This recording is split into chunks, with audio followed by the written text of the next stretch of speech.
A thing that I have experienced while teaching last year, and I'm going back after the season to teaching again, was the teenager girls actually are quite competitive on social media. So they have this person that they want to look like, but they don't realize actually that you can't compare yourself to anyone else on social media because there's a lot of editing apps, there's a lot of stuff that makes you look different, and you don't even look the same if they see you in person like that. So, and because I teach physical education, so but the theory part, not the practical training and all of that.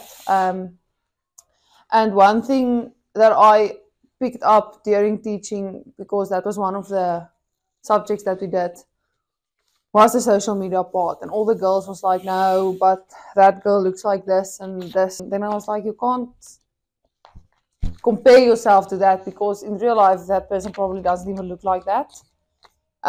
So yeah, I think they are at an important stage where you actually need to teach them, listen, yeah, don't look too much at social media. Just focus on yourself, work on yourself, become a better person before you start comparing yourself to other people that you don't even actually know.